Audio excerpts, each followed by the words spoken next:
Hello everyone and welcome to two incredible games from round 6 of this year's Tata Steel Masters and Tata Steel Challengers. First game we're going to show is Jorden van Foreest versus Gukesh from the Masters section, and then from the Challengers section, the game that you guys most requested. And after reviewing it, I definitely understand why. It's Mustafa Yilmaz versus Eline Roebers.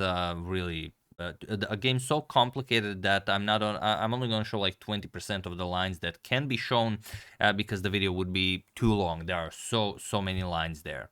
But let's check out this one first. It's Jorden. He has the white pieces and he opens with e4, and he had a tough start to the tournament. He did lose 2 games, but then he defeated the Women's World Champion Ju in June. He got 2 draws, and now he faces Gukesh. And Gukesh also had 2 back-to-back losses, but then he defeated Jan Iponic in the previous round. You've seen that brilliant game where he found that tactical shot, and well, the rest is history. Now let's check out the game.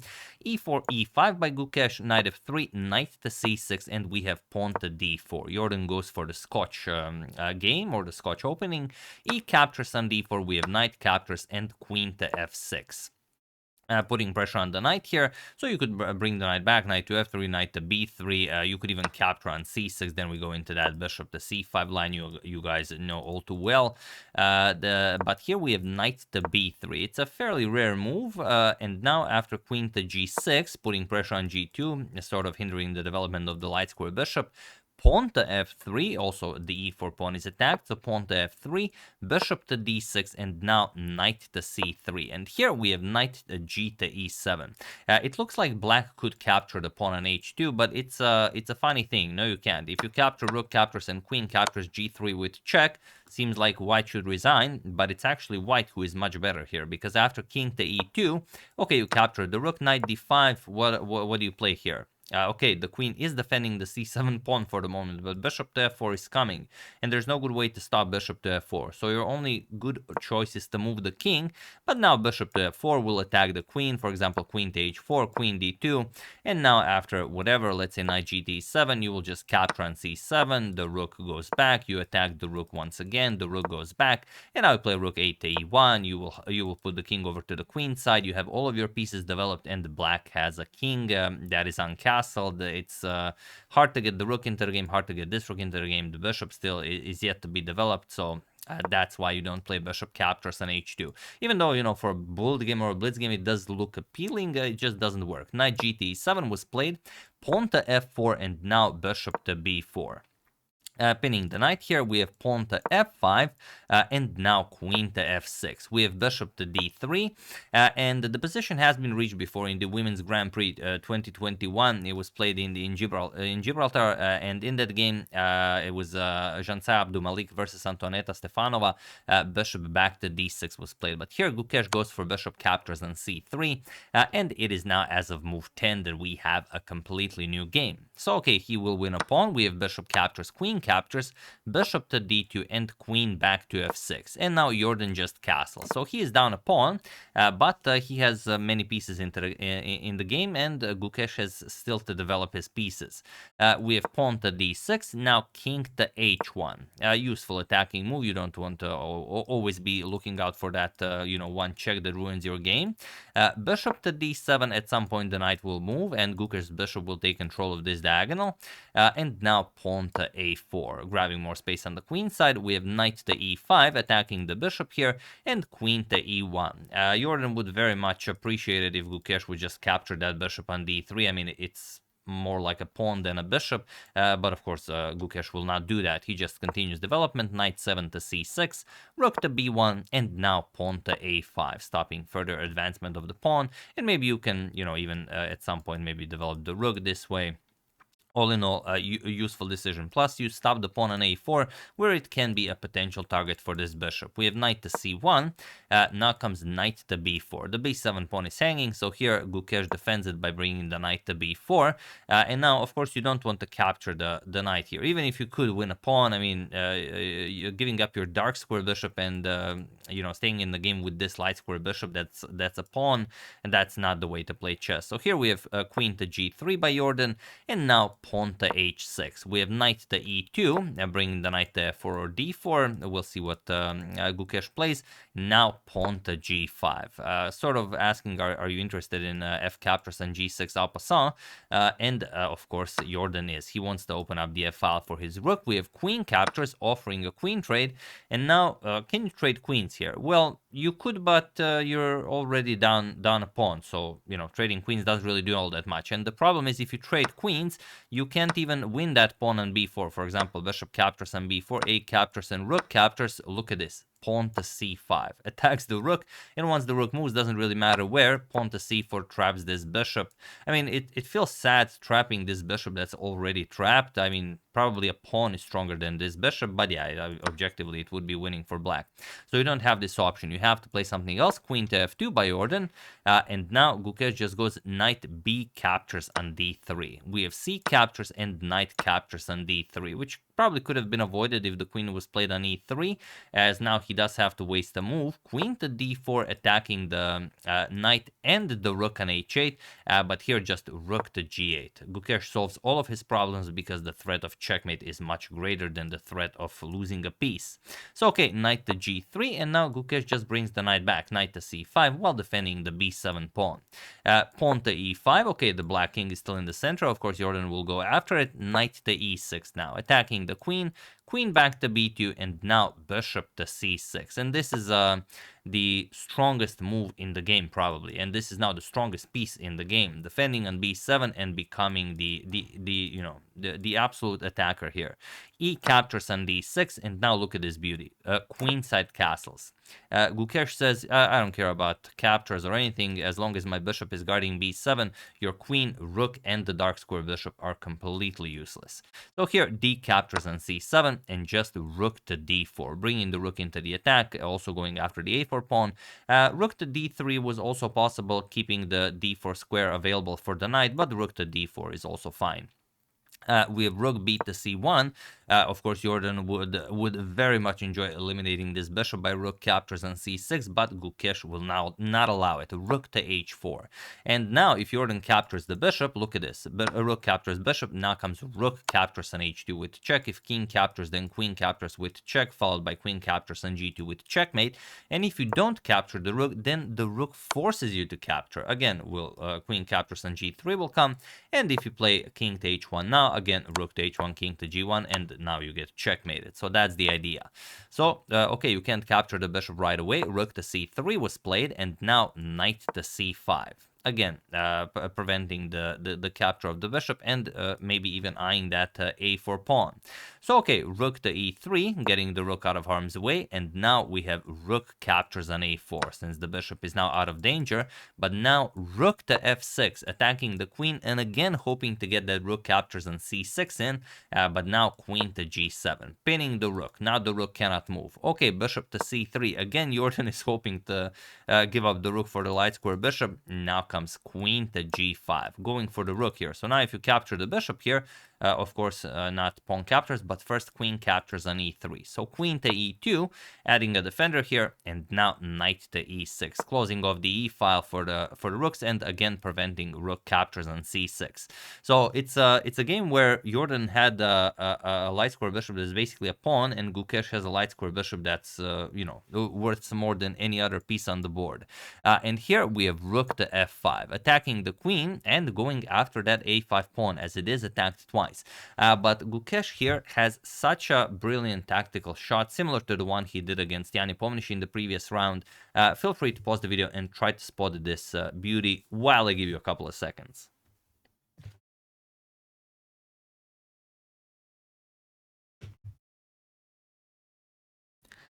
So, for those of you who were able to do it, congratulations on finding a way to temporarily sacrifice your queen. And for those of you who just want to enjoy the show, it is bishop captures on g2 with check. And now the point is, if you capture the bishop, then the knight cannot move. You just take the rook on f5, and that's it. White resigns. But if king to g1, as was played in the game, now look at this. Queen captures on f5. A very nice temporary queen sacrifice.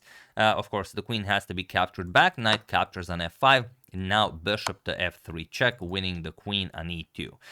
Brilliantly played by Gukesh. And what's the end result of the combination? King to f2, bishop captures on e2, knight to e7 with check, winning the rook on g8, but doesn't matter. King captures on c7, bishop to e5, also with check, king to b6, now knight captures on g8, and now just bishop to h5. Getting the bishop to safety, we have knight captures on h6, grabbing another pawn, but now just knight to c5. King to g3 was played, we have knight to e4 with check, king to f4, now bishop to g6, and he was in this position on move 45 that Jorden van Foreest resigned the game, as there is nothing more to be done here. Gukesh is up 2 pawns, and the knight on e4 is defended twice by the bishop and the rook, which means that as Jorden has a dark square bishop, the knight on a light square cannot be opposed, which means that it's untouchable, and it's merely a matter of moving the black king and advancing those 2 connected pass pawns to victory. That's pretty much it. There's no counterplay here from white. So yeah, very nicely done by Gukesh. Brilliant win against a very strong player with the black pieces, and this means that, okay, as Gukesh lost 2 games in a row, now Gukesh wins 2 games in a row, and now the standings are Anish Giri on 4.5 points, followed by Alireza Firuja, who also won his game very nicely on 4 points, and then a bunch of people on 3.5, Prague on 3.5, Gukesh on 3.5, Abdusatrom on 3.5, and the Max Varmerdam on 3.5, who also had a very nice victory yesterday. But yeah, that's what happened in this round in the Masters. But now let's check out this wild game from the Challenger section. Mustafa Yilmaz versus Eline Roebers, and Mustafa is playing incredible chess. This is his highest rating that he has ever had at 2665 as of January 2024. He's a 31-year-old Turkish Grandmaster, so he is doing incredibly well. And Eline had a very difficult start to the tournament. She had 4 straight losses, but then she defeated Hans Niemann, the top seed of the tournament, the former 2700, and now she faces Mustafa. So let's see what happened in this one. This game is so complicated, you guys will love it. We have knight to f3, starting off with a reti, knight to f6, c4, g6, knight to c3, and bishop to g7, transposing into the King's Indian defense. We have pawn to d4 and castles now. Pawn to e4, we have pawn to d6, and now bishop to e2 and pawn to e5. So a very standard stuff in the King's Indian defense. We have castles, and she goes for pawn to b6, preparing to fianchetto the light square bishop, rook to e1, and now standard here is e captures on d4, but she goes for knight to c6 first, sort of to invite d5, and it is now as of move 8 that we have a completely new game. So okay, Mustafa says yes, I will grab more space, of course, in the center. I am planning to play b4, so that works well. In the spirit of the King's Indian defense, knight e7, and now pawn to b4. Usually we say that against the King's Indian defense, white will have a minority attack on the queen side, whereas black will try to create some sort of a king side attack on the king side. Pawn to a4, challenging the structure. B captures on a4, rook captures on a4, and now just pawn to a4, controlling that b5 square. She goes back, rook to a8, and now knight to d2. F3 probably will be played, as you know that Eline will move the knight and advance this pawn to f5. Again, a pretty standard idea. In the King's Indian, we have the bishop to h6, sort of hinting that if the knight moves, that the bishops will get traded off. So Mustafa keeps the bishops on the board. We have knight to e8 and now knight to b3. She strikes with pawn to f5. E captures on f5, we have knight captures on f5, and now bishop to d3. Knight to f6, just bringing more pieces over to the king side. Knight to e4, offering a trade of knights, and while you could trade knights here, Eline goes for knight to h5, just putting more pieces in front of the white king. We have rook to a3. The rook will later on be able to help out with the defense of the white king, but maybe even with the attack against the black king. And now knight to h4, bringing even more pieces in front of the white king. We have bishop to f1, setting up a defense here, and now bishop to d7.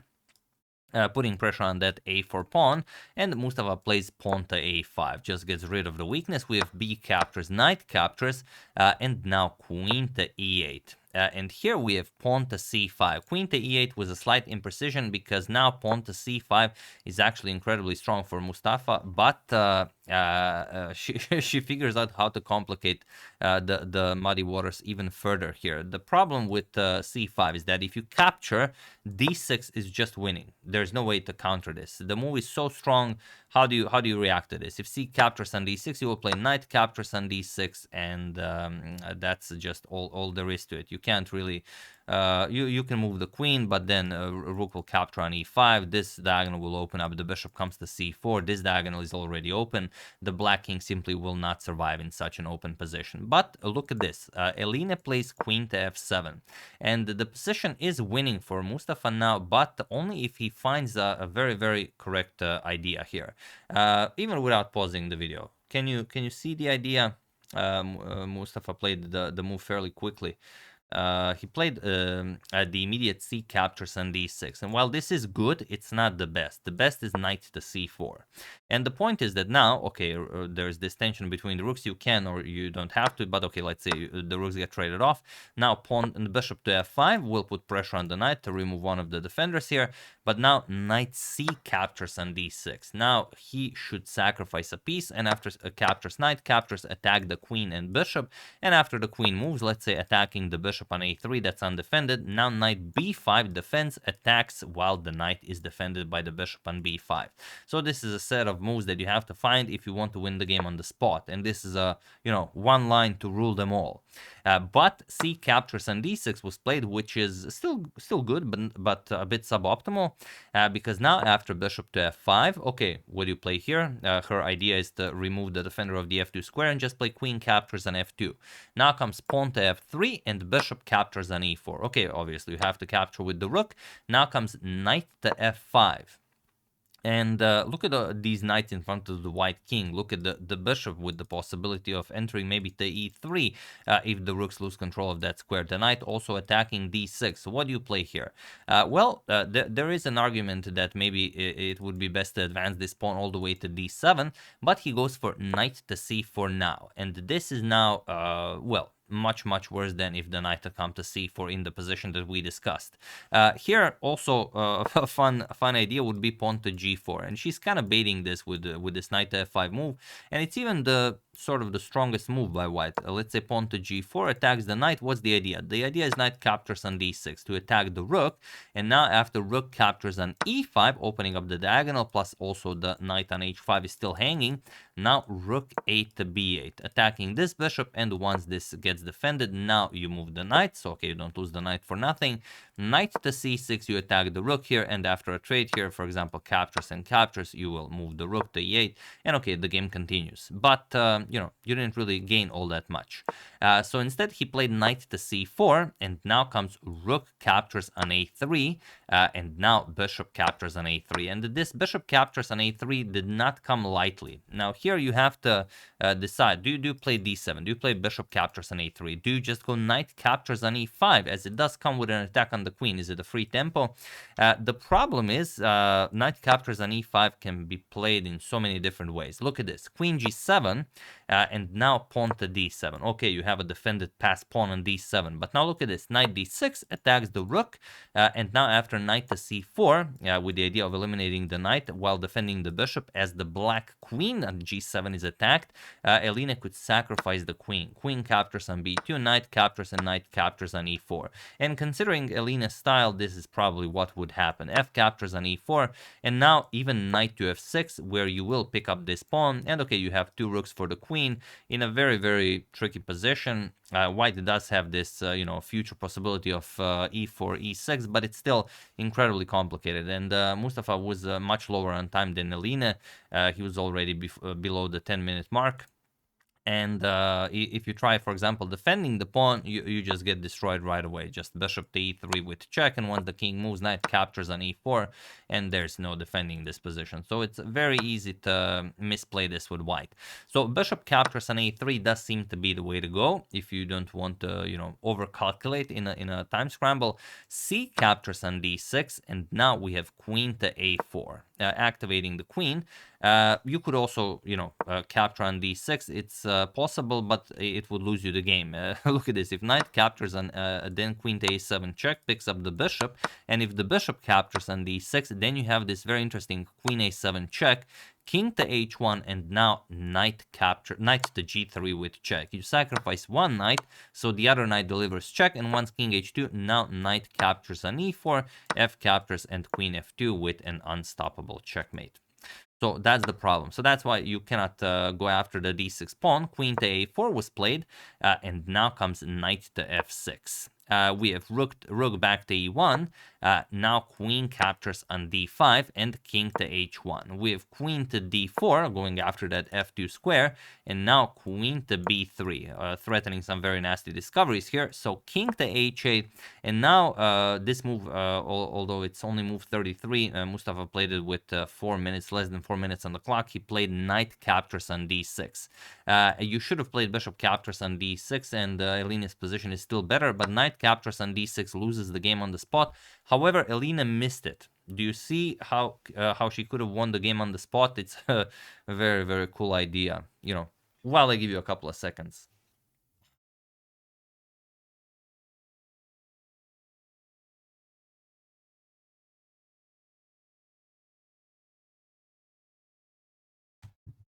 So, for those of you who were able to do it, congratulations on finding this brilliancy. And for those of you who just want to enjoy the show, it is queen to h4, going after the undefended rook on e1 with the threat of knight to g3 check.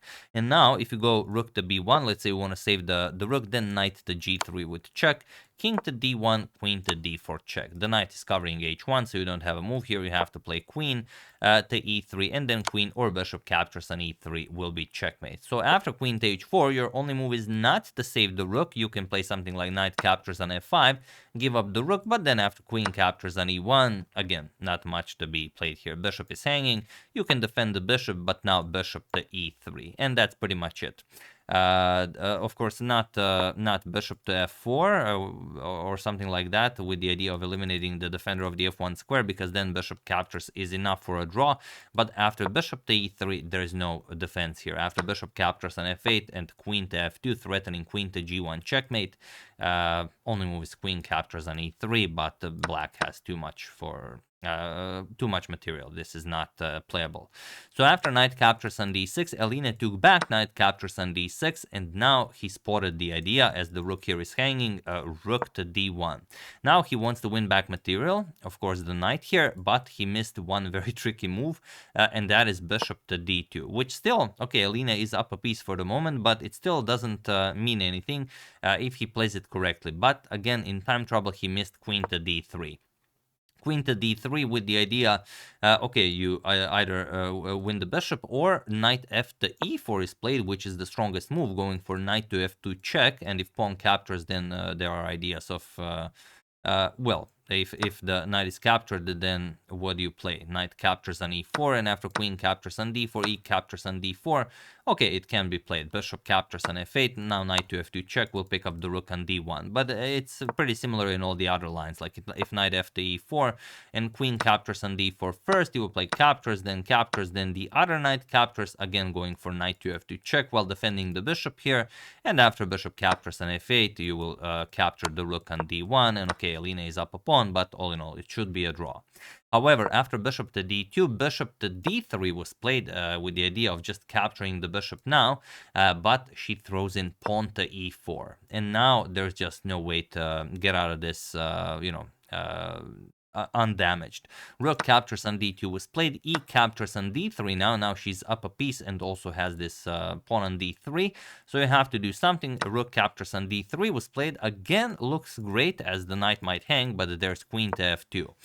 The problem of the back rank prevents Mustafa from capturing the piece on d6, so he has to defend. Rook to d1, now rook to e8, going again after checkmate. Queen to e1 or rook to e1 will be just checkmate, so queen to c3, stopping that while attacking the knight on f6, but now rook to e6. Beautiful defensive move, defending this knight and this knight. And even though this knight is attacked twice, remember, the rook from d1 cannot move due to checkmate.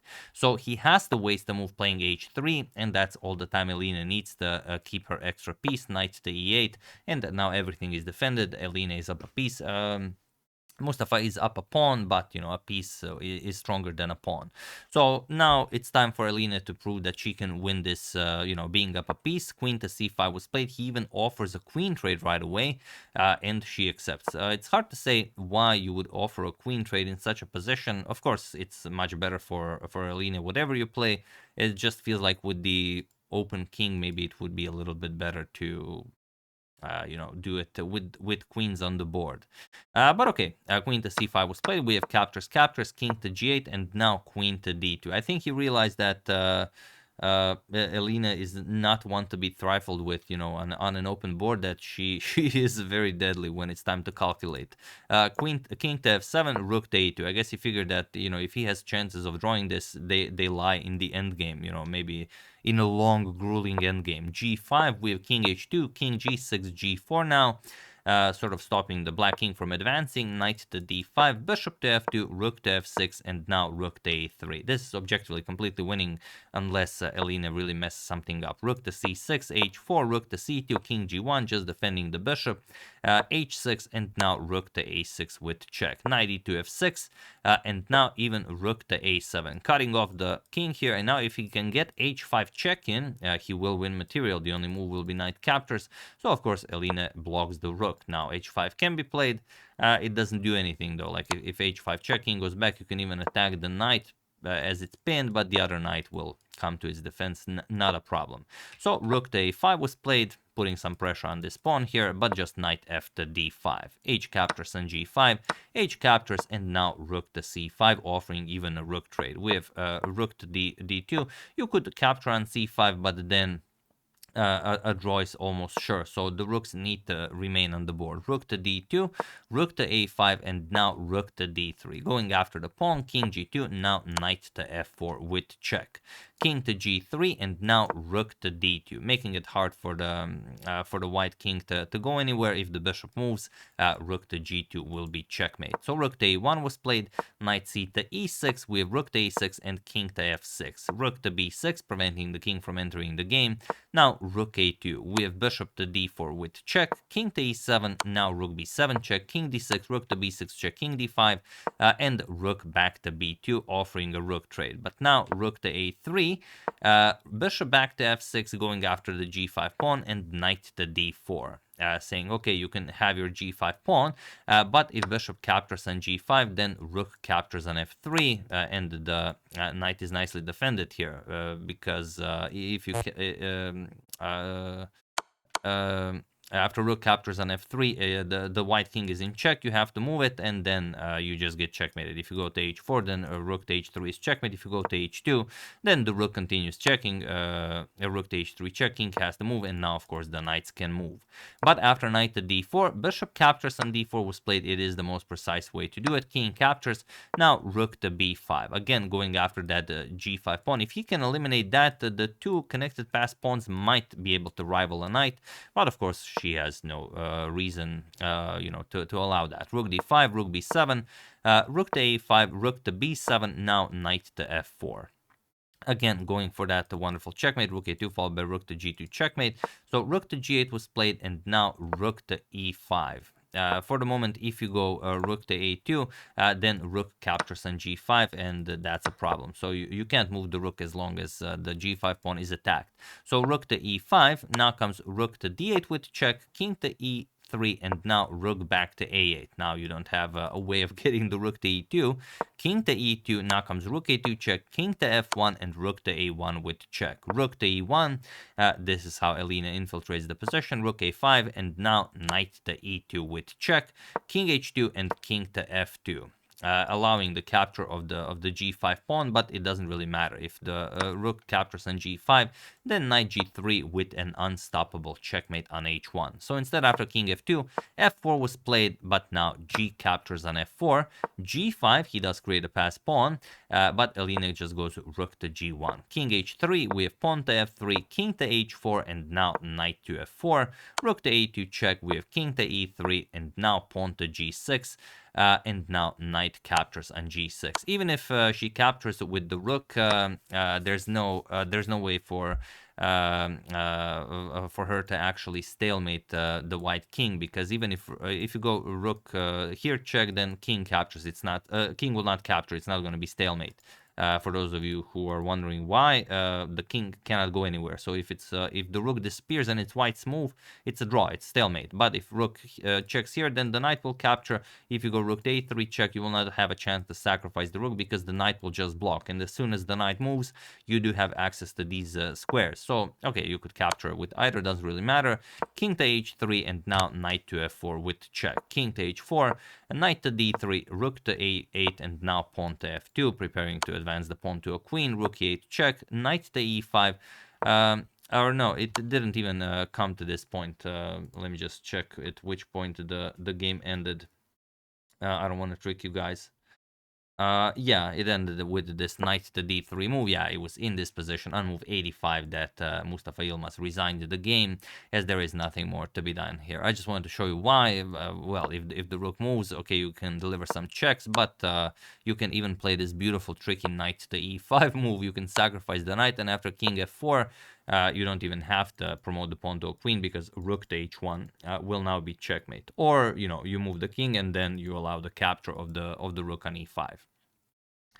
So brilliant game by Eline, just showing that she can outcalculate anyone. As I mean, look at Mustafa, over 300 rating points over Eline, but doesn't mean anything, as she did defeat Hans Niemann in the previous round. Yeah, and these were only some of the lines. Like each of these positions could be analyzed in so many branches, because there are so many tricky moves. But it'd be too long a video if I covered all of that. So hopefully, I covered the interesting ones, and that you guys were able to feel the intensity and the complexity of this game. So yeah, very nicely done. Eline taking down two very strong grandmasters, two games in a row. We'll see how she does in the next round. I would like to thank Brian Paquin, Johan Claessens, Len Herbert, Yoon Young, and Christopher and Ruth Burkett for a contribution to my channel. Thank you a lot. I really appreciate it. As usual, you can check two of my previous videos here. Thank you for watching, and I will see you soon. Continuing to check up on your wonderful suggestions and whatever else happens in the chess world.